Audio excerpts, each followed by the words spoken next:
So I'm here with Frank Garcia from Golin. He's an ECD. Can you please describe what you're currently working on at Golin, please? Absolutely. Well, I'm on ECD sitting in the Miami office. I actually work, with the different offices, sometimes with projects with Chicago, sometimes with projects with Dallas, LA.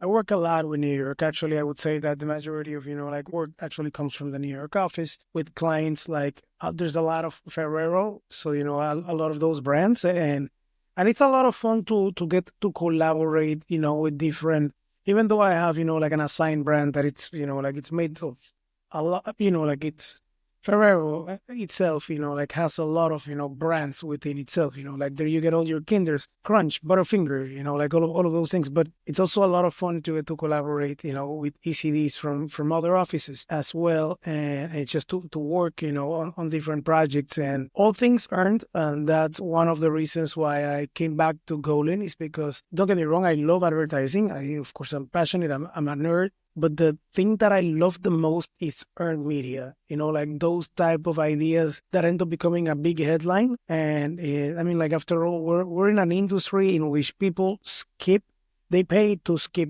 our profession, like there's a button in YouTube that says skip this ad. So my passion, or at least my aim, is to try to make things that people actually want to see, like things that the news want to cover organically. Okay, so let's go back to where it all started. Like, how did you get into the industry? Yeah. Okay, I guess my, introduction into creativity, advertising, public relations isn't a straightforward story. When I was a kid, I grew up, I'm 43 years old. I grew up watching old school MTV back in the days when MTV actually used to play music. And I remember they used to have these really weird ads. And I was like, when I was a kid, I wouldn't even speak English. So I would watch these ads in English while I spoke Spanish. So they would make even less sense. And I was just like, oh my God, what is this? Does someone get paid for that? And all my life, I've been wanting to do this. I've been wanting to, make a living out of making dumb jokes and saying, like stupid things. And that's what I do today. And the fun fact is that in the middle of it, yes, I did study advertising and I did study creative writing, which is more like to become an actual writer, like writing books. But then I went back to my country, Panama, and in Panama, I ended up becoming a banker. So I worked in a bank for many, many, many years. I worked until the point that I became a vice president at HSBC back home bank. And throughout my entire banking career, I was always like, why is this like this? Let's change it. Why is that like that? Let's change it. So I was using creativity in banking until the point, I think I was like 29, 30, that I said, it's time for me to actually do what I love. And I quit everything. And I joined Miami Ad School and started from scratch. And I guess, that's how I got into this. I've always been inspired by creativity. And I think a lot of it comes from music. I play music as well, like as a hobby. And back in Panama, I used to do it a little bit more, not professionally, but, I had like songs in the radio and things like that. And I've always been so passionate about music. And I think, if you have to ask me how I got into advertising, was that one thing that inspired me into creativity. And I think it has to be when I was a kid. One time I had a cold and my dad was going out and he was like, do you need anything? Do you want me to rent you, some like cartoon, for you to watch on TV? And I said, sure. Back in those days, there was no Netflix. So, people would actually go to video stores and rent things. And I said, sure. And my dad came back with the Beatles' Yellow Submarine, which, like in my head, I was just a little kid. It was one of the weirdest and most creative things I've ever seen in my life. It was so colorful, like there was all these things happening. I was like, what the hell is going on? And I just became obsessed with like music and creativity. Another big component of why I think I do what I do, I'm colorblind myself. So I grew up, like my school called my mother when I was like 8 years old, telling her, your son is painting the grass pink and the trees purple. And, went to a doctor. They said, yeah, your kid is colorblind. But my parents, instead of like telling me that my version of the world was wrong, they just told me that's your version of the world. So I guess I always grew up seeing the world, from a different angle, colorways. And believe it or not, I was like, if what I'm already seeing is not, it's not like what everyone sees, that pushed my mind. My mind doesn't necessarily have to think exactly like everyone else's mind. And I think it pushed me to just be a little bit me. In order to Hmm. be a creative, you need to be okay with being wrong and making a fool out of yourself. I mean, at the end of the day, that's what the idea is. If everyone's seeing something from this angle, you see it from this angle, and the majority of people might tell you, what the hell is this guy talking about? But that's creativity for me. It's just daring to have a different point of view. Interesting. And have you like developed any specific skills that you've been working on? Like you said, you love music, but it's like copywriting, or is it like what is your like focus as a creative? Yeah, yeah. Well, the interesting part again, I just told you I was colorblind, right? So when I went to Miami Art School after, I was a vice president at the bank. I quit everything, joined Miami Art School. They had two tracks, copywriter or director. My background was creative writing. I came from a copywriting, like if you think about it, a writing background. Um, but at the same time, I'm 30 years old and I'm like, I can't just, take copywriting. I'm going to take art director because it has the title director in it. And I can explain my family that, at 30 years old, I'm quitting because I'm going to become a director, which is funny because at the moment that, like that I became an art director, my mom's friends ask her, so what does your son do? She's like, well, directs art. He's an art director. She didn't know that, like I was just starting from scratch. So of course, she knew and they were super supportive. But I became an art director. At that point of my life, I was obsessed with Helvetica, and I had an obsession with like typography and I had an obsession with design at that moment and just textures and colors and all of those things. But at the same time, like I'm colorblind. That being said, I started working with a partner. We were both art directors, and it was at the moment that we joined Droga 5. I remember, like, we were both art directors as a team. And at Droga, like our ECDs or CDs were like, okay, I want to give copy feedback. Who do I give it to? We're like, both of us. And they were like, no, you can't be both. You can't do both. You can be art and copy, which I've always had, my opinion about that. I remember there was one time a recruiter asked me, are you a copywriter or an art director? And I said, I like both. And her response is like, no, you can't like both. This is like, imagine you can't say that you can't play the drums and play guitar. And I'm like, I play the drums and I play guitar myself, like, and I was like, why can't I be? But I guess the industry, like shaped me into being a writer. I'm a copywriter today as an ECM copywriter. Of course, I oversee art today. And then, of course, like I myself, when I have to comp something, I comp things and I have my art direction opinions. But, like right now, like I feel more comfortable, like writing, which makes a lot of sense. I was always more of a word person than, than Okay, interesting. And do you think, did you have any benefits from like your banking experience going into this completely kind of different industry? I think so, man. I think a couple of things. I think first of all, like all of our backgrounds will always benefit us because at the end of the day, being a creative is just imagine if like our brain is a storage room and then you get a new brief. First thing you do is you open that storage room and see what you can find in there. And what you can find is the collection of everything that like that you've been gathering along your life. For example, when I was in college, I took all sorts of classes. I wasn't the greatest student in the world because I was like, you know what? I'm in another country. Why should I go to class? I should just go out there and, like and experience life. But I took all sorts of classes, like I took a class called Introduction to Dinosaurs and Disasters. And trust me, the learning from that class, the only place where I've ever used it is, like while coming up with ideas, because I don't think anywhere else in the world where I could use, dinosaurs right now, my career, of course. And banking, man, it also provided me another perspective. We are not artists. I mean, you can be an artist if you want, like in your spare time. But what we're doing here needs to drive real business results. It's not just coming up with a wacky idea for the sake of coming up with a wacky idea. It's coming up with an idea that's going to be strategic, that's going to work strategically for the brand, and and it's gonna push sales. It's gonna push whatever objective the brand wrote on that brief. So from banking, I understand that the money that we're being given, like we're lucky, like we come up with ideas and people give us money to make them. But our job is for those ideas to actually work. It's not just doing crazy things for the sake of doing crazy things. So I guess I learned that from banking. I learned a lot from banking too when it comes to leadership. I was at some point in charge of 53 branches.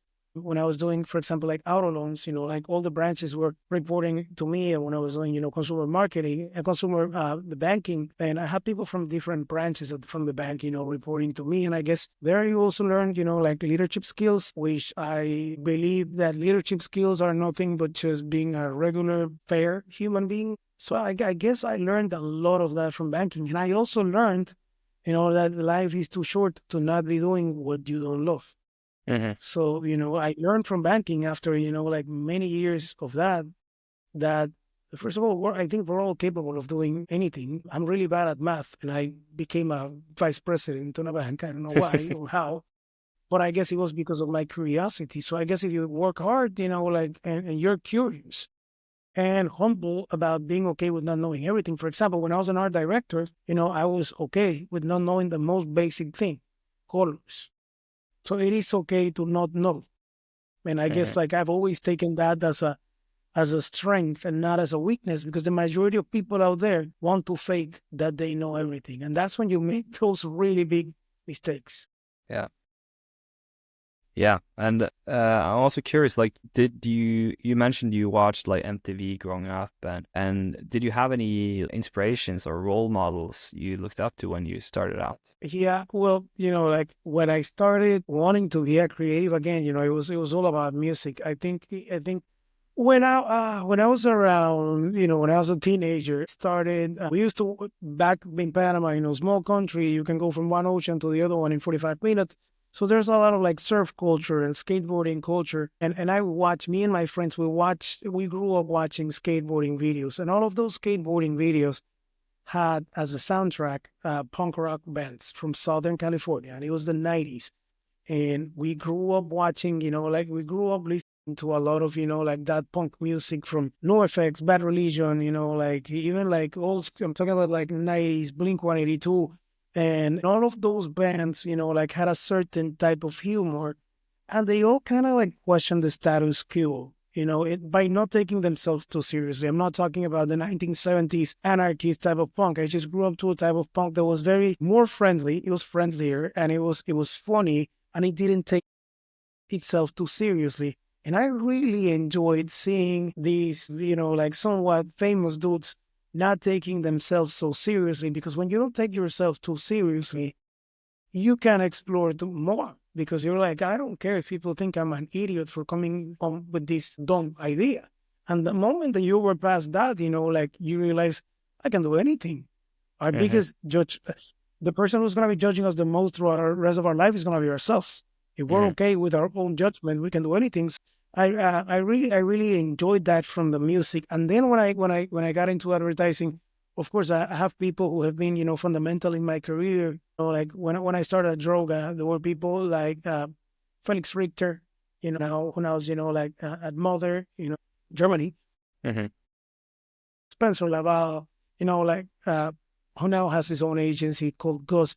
Those were guys I remember I was a junior and I was coming up with like ideas that most likely made no sense. And the first thing is, like they, instead of telling me you suck, they actually turned my ideas into something that made a lot of sense brilliantly in like this.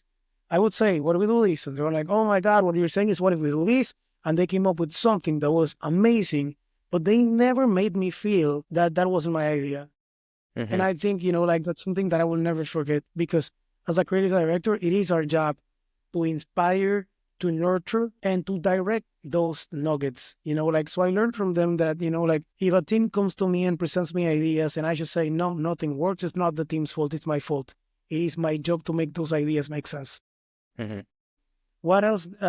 Other people, you learn at different moments things from different people, right? For example, then I went into a gut, and then I met Anselmo Ramos, and like, and I met people like Juan Javier Peña and Ricardo Casal, and from those two guys, like I learned, like those guys are just brilliant, like for me, they informed, like what I do today. It's a direct inspiration from what I learned at God, and like, and I also love that when you learn from one person, you're also learning from the people that inspired them, like Hmm. uh, nothing of what we do today would be possible without, like early day Crispin Porter, like it was those guys, it was Bugowski, like it was those guys, Rob Riley, and those guys back in the day who literally came up with this concept of writing a headline by the end of the deck to tell, the client, and this is what the New York Times would say about this idea. So it's all of this influence. And then, like as I continue growing, like I'm very grateful today too with working with people like George Bryant, Ron DiNocenzo, at Golin. And then they just taught me, like Ron taught me, like on being succinct, explain an idea in 2 sentences if you can, being punchy. George told me and showed me that advertising should actually be joyful, that we should not work, like with people who are, like we don't like, and just showed me this other side. And it's just a great example of leadership who pushes into, like getting the ideas into their best shape. So I guess, like I am nothing but a photocopy of who I am, mixed with the little things that you learn along the way. And of course, there's a lot of things that you also learn from people that you're like, from these, I learned what not to do. Hmm. So, Yeah. like there's so much influence, and it's great to have positive as well as negative influence. You are shaped by the things that inspire you, but you're also shaped by the things that you're like, I don't want to be like this. And it inspires you to do something different, right? Yeah, exactly. And how important do you think it is for your career to like be in a start out in a great team, to have like role models around you that you can learn from? Absolutely, man. Because, okay, especially when you're starting, right? Imagine, like starting as a creative and this, it's like when you're a baby. When you're growing up as a child, like, and you tell your parents, um, 5 plus 5 is 28, and your parents clap that. Hmm. They're inspiring you to be creative. Hmm. But if you grow, and my parents were like that, if you grow in an environment in which you say 5 plus 5, like is 28, and someone tells you you're stupid, 5 plus 5 is 10, you need to learn math, you're wrong. Your brain is going to be like, okay, I'm going to try to be super logical. So you need, in order to come up with great ideas, you first need to be able to come up with bad ideas. Because as creatives, what we do is lateral thinking. Even though our response needs to be logical to the strategy and the brief, it's logical in a lateral way. So again, 5 plus 5 can mean something else if you assign a different value to 5 all the time, And so with that, what I'm saying is that you need to be surrounded by people who are going to inspire you to fail. Hmm. And when you fail, they're going to be there laughing with you, like pushing. They're going to be there trying to find, like a nugget in the stupidity you said. Instead of people who just tell you, no, no, no, no. I was lucky that even though I was going to man, when I was a droga, that was like what, like 2013? One of the golden years of Droga 5. And I remember just going to bars and being surrounded by all of these people that I was like, I can't believe I'm grabbing a drink with the person who did blind. And they were just the nicest human beings in the world. And they were obsessed with this. And I was so happy of being in a place where everyone was obsessed about something, but not obsessed about themselves. They were all Hmm. obsessed about ideas, like, and for me, it was very important that when I was, like a baby in advertising, I was surrounded by these type of people. And I continue surrounding myself by these type of people as I continue growing up. That's why, the people, almost all the people that I've ever worked with, I've kept in touch with, like we changed companies, but we're still like, happy Thanksgiving, dude, like, oh my God, love that. What do you think about this? Because you kind of like create a network. So it's Hmm. almost like you never stop working with these people. You move Hmm. to a different company, but still call them and ask them, what do you do? There are, for example, some friends of mine, Jose Ramirez and Jeff Shermer, brilliant. Their creative directors are good. I still call those guys and be like, what do you think about this? Like, and they do themselves. And like we changed completely different agencies, but like those bonds that were created by creativity, like they don't disappear. I would like to hear more about like what inspires you with what you're doing now. Like what inspires you in your job? So the thinking all comes from just keeping my eyes open and being curious about everything. My mom tells me that when I was a kid, I would say like, hey, I want to go out and see the pool. And if the pool had no water, my mom said, the pool has no water right now. And I would say in Spanish, quiero ver el agua que no está, which in English is, like it doesn't make much sense, but it's almost like I want to see the water that's not there. So I've always been inspired by being curious, like why is this thing this way? When I was, like a vice president of the bank in my country, auto loans were like given for 5 years at the beginning, or 6 years. And then I was like, why? And I couldn't find a real answer that made logic for me. So for me, ideas come from asking why, questioning. For me, like the best ideas are not the ideas that you come up with something from scratch. You grab something that's already existing and you tweak it a little bit in a way that, or you bring two things together, but it's always manipulating, like reality and what already exists in a way that's logical. And what inspires me is, first of all, everything, the world, going out there, going to a comedy show. Last week, my wife and I went to see Larry David on his tour, and I came out from that, like completely inspired. I love comedy, so I was completely inspired, by his upbringing. I read a lot of news, and like for example, half of the work that we did at Cut for Popeyes was that. It was just saying this is on the news, like how do we turn that into an idea? So it's real time thinking. You don't wait for the brief. And for example, one of the biggest pieces that I did at Mojo supermarket, my former job, and I did it with Brad Johnson and a great team of people. Do you remember the Calvin Klein commercial? Like Jeremy Allen White walking around, in his Yeah, underwear, yeah, yeah. he sits on a red couch. And my first thought, well, everyone was talking about that commercial if it was sexually objectifying men or not. I was like, I just want to make a joke. And I remember I look at that commercial, and I'm like, oh my God, this is not a commercial for your underwear. This is a commercial for the actual couch. And I remember at that point, Talia, who was a former CEO at Mojo, she just literally, because I wasn't working on Facebook, she just literally wrote on my comment, like, this is a Facebook idea. And I was like, oh my God. And then, like, called Brad right away. And what we ended up doing is we literally ended up, calling Calvin Klein, the production company, and being like, what are you guys doing with this couch? And they were like, can we pick it up? We had a guy who worked at the company, one of our friends, he went, picked up the couch, and we listed it on Facebook Marketplace. And we generated billions and billions and billions of impressions.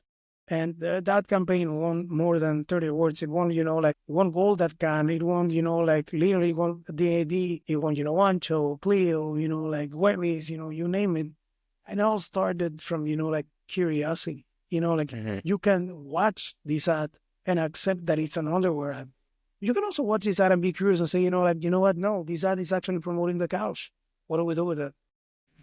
And that's how we made Yes Couch. And, and that's how we made a lot of things for Popeyes. And, like a lot of, for me, the greatest work in this industry comes from just being mindful, being present, when you're sitting, waiting for an Uber, like, and someone passes by, like drinking something, that could trigger an idea. It's just, like, I believe that we are concepting 24/7, like this is not one job that you should shut down your brain. Like if your brain is a creative brain, you're just concepting. So my inspiration is literally everything. And also one new thing that I brought into my life. I love AI, like, and this might sound, controversial, but I think for those of us who become really good at prompting, become better creative directors because you have to give the absolute exact feedback to get the outcome. But it also, sometimes I'm on a brief and I'm like, hey, you know what, ChatGPT, tell me something I don't know about blank. And, like, it's not a taboo. We used to do that back in the day with, like Google. And before that, we used to open an encyclopedia. It's absolutely fine, And so I think it's just accepting everything and just being, curious about everything. Today I'm completely curious about the things that we can do with artificial intelligence. I would love to hear more about like you worked with a long list of different clients, and is there some specific project or campaign you're very proud of, and what made it I've, special?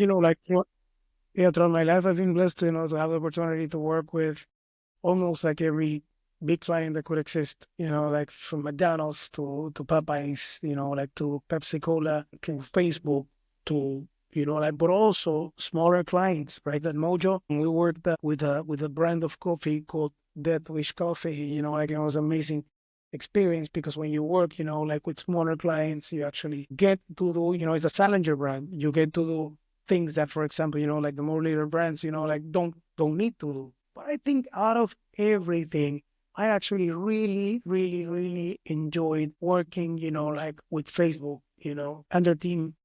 Because when we came up with the couch, like and Brad, like the team, everyone at Mojo, almost like a football team, like is it gonna happen, not gonna happen. And then the clients were so into it with us. We were one team just pushing, trying to make it, like as fast as we could in order to be relevant. Or, like when working with Popeyes, like Anthem Morris, like back in those days, Fernando Machado was the CMO. So man, it was really inspiring, working with presenting ideas to a man who's seen everything already, like anything that you could come up with. It would be, like back in 1979, like someone in South Africa did something. See, this man knows everything. So it pushes you to the next level, like of trying to really do things that have never been done ever. I am obsessed with ideas that you can write the world's first ever blind because it means that, like you're doing something completely different. So I've always loved to work with clients who push you into that direction of innovation, doing something that has never been done before. I'm not talking innovation in technology. I'm talking about just genuinely doing something that hasn't been done before, but also working with clients who are super passionate about this. And, like we're one team together and we blur those lines of, like you're the client, we're one team and we together want to make, like the best work. That is what I actually drive the needle for the brand. Mm-hmm. Yeah. And now that you're an executive creative director, like what's your perspective on creative leadership? Like going from starting out yourself to leading teams, like what's your approach and also what are you looking for when you're creating a team? Yeah. First of all, my perspective from, like of being an executive creative director, I guess is, or a creative director, like any position of leadership is just try to be the leader you would have wanted when you were starting. Don't ever forget, that we all started one day, like not knowing things, because those who not know things are the ones who are the most curious. I mean, like those are the best ideas, like when you talk to an advertising student and they tell you an idea and it's, like they don't know if it's feasible production wise. They don't know if it's on brand or anything. So the great thing about that is like when you have no restrictions, you just come up with pure, like creativity. And it's our job to guide that and turn it into something that's feasible, not cut their wings and just tell them that's impossible. Like you need to think realistic. If you do that, that's the worst thing that you can do to a creative. So I think, man, I've always loved leaders who taught me, but at the same time inspired me. For example, a Felix Richter, like he would see something in me and he would push me, like to become a better version of myself. But he would do it in a way that was inspiring by calling you clearly, like out in the things that you were doing wrong, like oneself or Gaston Vigio. They call you out on the things you're doing that could be improved. But you never felt like you were being judged as a person. You felt like the idea was being judged. So I think, like that's an approach that I've always liked. It's like, hey man, I believe in you, but this doesn't work because of A, B, C, and D. What if we did this, And I love always creative directors that made meetings non-threatening.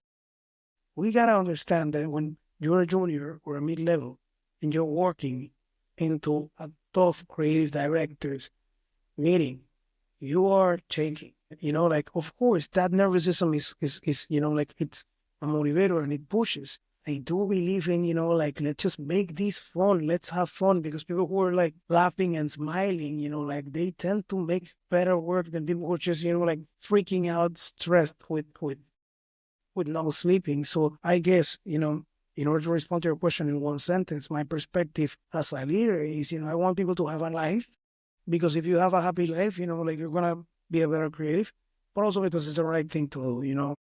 I've seen posts on the internet, for example, from Andy Pearson from Liquid Death, great dude. every time that I've said, like I want to talk to this guy, he's been kind enough to, like open the door and, like in chat, and he was posting something about that the other day on LinkedIn about, like how we should all have a life. If not, this is like Stockholm syndrome. And it's refreshing when you have a little bit of authority, well, and he has a lot of authority, like him and Mike Cesario built, like the creative for this amazing brand, and Mike Cesario built this brand. But he then used your power to actually debunk these myths that, this career should be horrendous and stressful and it should be like a torture, like it shouldn't. I actually believe it couldn't be further away from the truth. It should not be like that. So it's my job to every day try to not become that. I think that's a really nice way. We're going towards the end, and I'm wondering, like, it's been a pleasure to listen to you. There's a lot of stuff we could go way further into, but is there anything you would like to add? You feel like you left unsaid? One thing that it's going to sound cliche, it's going to sound very cliche, but I think, um, you have to believe in yourself. If you don't believe in yourself, if you don't believe in yourself, you won't write that idea on a piece of paper. If you don't believe in yourself, you will not present it. If you won't believe in yourself, you won't say, hey, that job, that opening, I can do it. If you don't believe in yourself, you won't dream to apply to the places where you want to be. Thankfully, in my career, I've always been lucky that I've worked at every place that I've ever wanted to work at. And it's not because I'm the greatest, it's because I was crazy enough to say I can do this. So believe in yourself, um, uh, because confidence, not arrogance, but believing in yourself and just understanding that when an idea is being killed, you're not being killed. The idea is being killed. Moving ego, from the work. Those two things are very important. Believing in yourself while actually removing the ego from your work. It sounds like almost like a contradiction, but it's like believe that you're capable of doing the work and then just focus on the work and be open to feedback because, like if the feedback makes the idea better, if you are in a room and, like 20 people are loving one idea and I as a creative director, I'm like, man, I don't know, like I need to be able to tell myself, Frank, I'm wrong. Like, look at the room. They're laughing. They're loving it. So it's almost like believing yourself, like don't let ego come in your way and have fun. Perfect.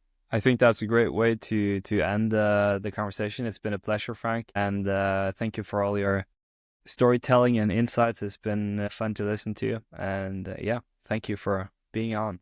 Thank you so much for having me, man. And if you have any questions on the way, just let me know. But yeah, this was fun, man. Thank you for having me.